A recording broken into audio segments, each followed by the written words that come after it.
এটা উচিত তদন্ত কৰক এটা স্পষ্ট দাবী এটা শক্তিশালী দাবী এটা জনপ্ৰিয় দাবী এটা আবেগিক দাবী এইকিটা দিন মুখ্যমন্ত্ৰী হিমন্ত বিশ্ব শৰ্মা ডাঙৰীয়াৰ পৰা বিজেপি দলৰ বিধায়কসকলৰ যদি আপোনালোকে টুইটবোৰ চায় তেওঁলোকৰ কেন্দ্ৰীয় বিজেপি আইটি সেলৰ যদি টুইটবোৰ চায় তেতিয়া এটা কথা স্পষ্ট মুখ্যমন্ত্ৰী হিমন্ত বিশ্ব শৰ্মা ডাঙৰীয়া জুবিন গাৰ্গক ন্যায় দিবলৈ নিবিচাৰে আৰু তেওঁলোকৰ কথাবোৰৰ পৰা এনেকুৱা এটা আমি ইংগিত পাইছো যে জুবিন গাৰ্গক ন্যায় দিয়াতকৈ শ্যামকানু মহন্তক কেনেকৈ ৰক্ষা কৰিব পাৰে হেয়া হল মুখ্যমন্ত্ৰী হিমন্ত বিশ্ব শৰ্মা ডাঙৰীয়াৰ মূল উদ্দেশ্য সমগ্ৰ অসমবাসী ৰাইজে শ্যামকানু মহন্ত আৰু সিদ্ধাৰ্থ শৰ্মা লগত থকা গোটেইবোৰ তথ্য জুবিন গাৰ্গৰ মৃত্যু লৈ জানিবলৈ বিচাৰে আৰু মুখ্যমন্ত্ৰী দ্বাৰা গঠিত আইটি সেল এসআইটি সেল কেতিয়াবা একে লাগে যেহেতু দুইটাই কথা ওলাইছে চৰিত্ৰৰ ওপৰত নৈতিকতাৰ ওপৰত পুনৰবাৰ কৈছো যে অসমৰ জনসাধাৰণে মুখ্যমন্ত্ৰীৰ পৰা নৈতিকতা প্ৰমাণ নিবিচাৰে নৈতিকতাৰ সাৰ্টিফিকেট তেখেতৰ মুখেদি শুনিবলৈ নিবিচাৰে কিন্তু এতিয়া এনেকুৱা কিছুমান কথাবোৰ ওলাইছে তদন্তৰ এনেকুৱা এটা ধাৰণা লৈছে যে আমি নৈতিকতা চৰিত্ৰৰ ওপৰত আমি তদন্ত যেন কৰিবলৈ গৈছো নৈতিকতা আৰু চৰিত্ৰৰ ওপৰত আমি এসআইটি বিচৰা নাই নৈতিকতা আৰু চৰিত্ৰৰ ওপৰত আমি তদন্ত বিচৰা নাই আমি বিচাৰিছো জুবিন গাৰ্গৰ মৃত্যু কেনেকৈ হ'ল আজিৰ তাৰিখত এসআইটি সিংগাপুৰত গৈ অসমীয়া মানুহখিনিক প্ৰশ্ন কৰিবলৈ পদক্ষেপ লোৱা নাই যি হোটেলত জুবিন গাৰ্গ আছিল য'ত শুনামতে তেওঁৰ ৰাতি নিজৰ সতীৰ্থৰ লগত বাহিৰত আছিল যি সেই ইয়টৰ লৈ যি স্থানত গ'ল এইখিনি ওপৰত এসআইটিৰ ফলৰ পৰা কোনো পদক্ষেপ নাই আৰু সেই কাৰণে একিটা দিন আমি দেখিছো যে মুখ্যমন্ত্ৰী শ্যামকানু মহন্তৰ কথা ক'বলৈ বাদেই দিলে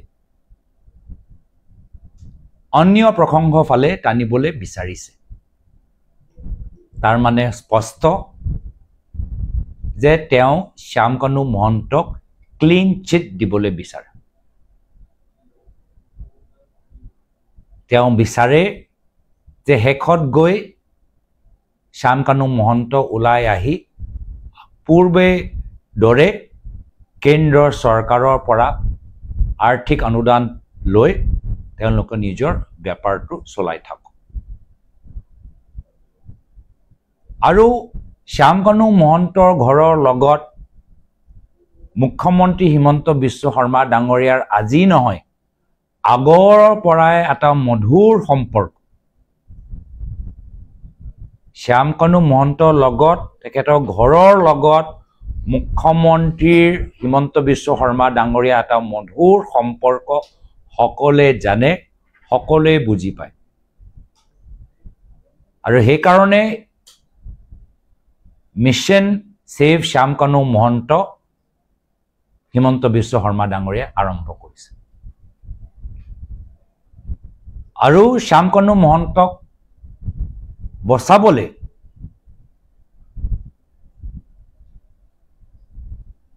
আজি তাৰিখৰ যিখিনি কথা তেওঁ ক'বলৈ আৰম্ভ কৰিছে অসমৰ মুখ্যমন্ত্ৰী চকী ওপৰত বহি থকা এজন ব্যক্তিৰ পৰা ওলাব নালাগে অসমৰ মানুহৰ সমৰ্থন পোৱা পিছত মুখ্যমন্ত্ৰী চকী ওপৰত বহি থকা ব্যক্তিৰ গাম্ভীৰ্য থাকিব লাগে কথাৰ মৰ্যাদা থাকিব লাগে কিন্তু সেইখিনি মুখ্যমন্ত্ৰীজনে হেৰাই পেলাইছে হিমন্ত বিশ্ব শৰ্মা ডাঙৰীয়া হেৰাই পেলাইছে আৰু যাৰ ফলত আজি তেওঁ শ্যামকানু মহন্তক বচাবলৈ যাওঁতে সকলোকে অসমৰ শিল্পী সমাজ অসমৰ যুৱক সমাজ আজি তেওঁলোক কষ্ট দিছে ৰাইজৰ ওচৰত গ'লে ৰাইজে জানিবলৈ বিচাৰে যে জুবিন গাৰ্গ তেওঁ ৰাতি দৰৱ লৈছিলে নাই লোৱা জুবিন গাৰ্গ ছিংগাপুৰ যাবলৈ বিচাৰিছিলে নে বাধ্য কৰা হ'ল জুবিন গাৰ্গক লাইফ জেকেট পিন্ধিবলৈ কিয় বাধ্য কৰোৱা নহ'ল জুবিন গাৰ্গক লগত কিয় গৰিমা বা তেখেতৰ লগত নাছিল ছিংগাপুৰ কিয় যাব নোৱাৰিলে এইখিনিহে কথা আমি জানিবলৈ বিচাৰোঁ তো সেইকাৰণে ক'ৰবাত মুখ্যমন্ত্ৰীৰ হতাশ হৈছে বিটিআৰ নিৰ্বাচনৰ পিছত নিজৰ চকী লৈ ভয় কৰিছে কিন্তু আজি এটা আৱেগিক মুহূৰ্তত ৰাইজ য'ত ভাঙি পৰিছে এতিয়াও বিশ্বাস কৰিবলৈ টান যে অহা বছৰ বিহু মঞ্চত জুবিন দা নাথাকিব এই সময়ত তেওঁলোকৰ পৰা ৰাইজে যি আশা কৰে আমি যি আশা কৰোঁ তেওঁ আশা মৰ্মে কাম কৰা নাই মই আজিও অপেক্ষা কৰোঁ যে তেওঁ কম সময়ৰ ভিতৰত সীমা বান্ধি জুবিন গাৰ্গৰ মৃত্যু চৰিত্ৰ লৈ নহয়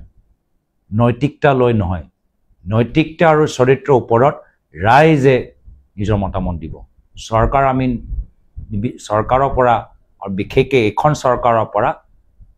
নৈতিকতা আৰু চৰিত্ৰৰ চাৰ্টিফিকেট নালাগে এইটো ৰাইজৰ ওপৰত এৰি দিওঁ মৃত্যু সম্পৰ্কত যি তদন্ত কৰিব লাগে যিখিনি তথ্য ফাদিল হ'ব লাগে সেইখিনি তেওঁলোকে কৰক আজিও মই অনুৰোধ জনাইছোঁ ভাল লাগিছে যে তেওঁলোকৰ কেন্দ্ৰৰ IT সেল তেওঁলোকেতো ৰাজনীতি কৰিবলৈ আৰম্ভ কৰি দিলে এজন তেওঁলোকৰে কেন্দ্ৰৰ IT সেল দুৰ্গা পূজা মণ্ডপৰ বাহিৰে জুবিন গাৰ্গৰ ফটো দেখায় এটা ৰাজনৈতিক মন্তব্য দিলে তেতিয়া কমেণ্টৰ ভিতৰত যদি পঢ়ে জুবিন গাৰ্গ অনুৰাগীসকলে কৈছে যে হয় আমি বিজেপি দলৰ সদস্য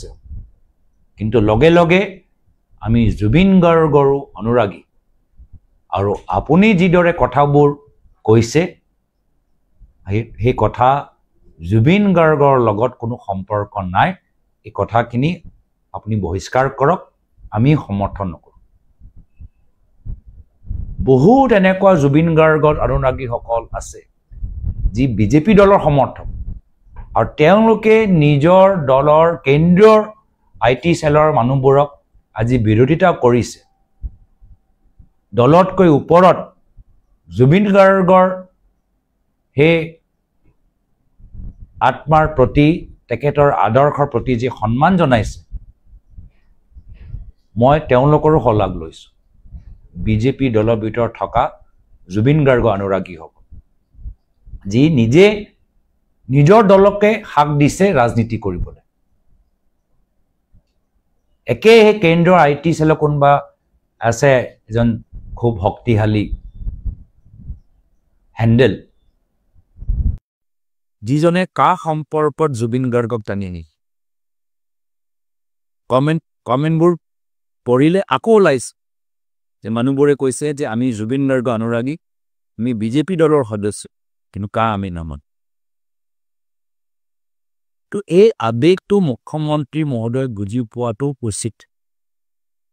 তৰৰ মন্তব্য পঢ়িলে তদন্ত একদম শান্তনু মহন্তক বচাবলৈ হে লাইনত লৈ যাবলৈ অনুৰাগীসকলৰ ওপৰত সমৰ্থকসকলৰ ওপৰত পুলিচ প্ৰশাসনৰ শক্তি দেখাই তেওঁলোকক নিমাত কৰিবলৈ জুবিন গাৰ্গৰ আশে-পাশে মানুহবোৰক হেঁচা দিবলৈ যাওঁতে তেওঁ আহা বিধানসভা নিৰ্বাচনৰ পূৰ্বে নিজৰ চকী ত্যাগ কৰিবলৈ বাধ্য আমি বিচাৰো তেওঁ বিধানসভালৈকে মুখ্যমন্ত্ৰী হৈ থাকক ৰাইজে সুবিধা পাব তেখেতৰ বিৰুদ্ধে ভোট দি তেওঁলোকৰ অহংকাৰ ভাঙিব কিন্তু এই ধৰণৰ যদি তেওঁ কামবোৰ কৰি থাকে তেতিয়া ৰাইজৰ পৰা সেই সুবিধাটো পচি যাব তেওঁৰ দলৰ নেতৃত্ব তেখেতক বিধানসভা নিৰ্বাচনৰ পূৰ্বে ফলাই দিব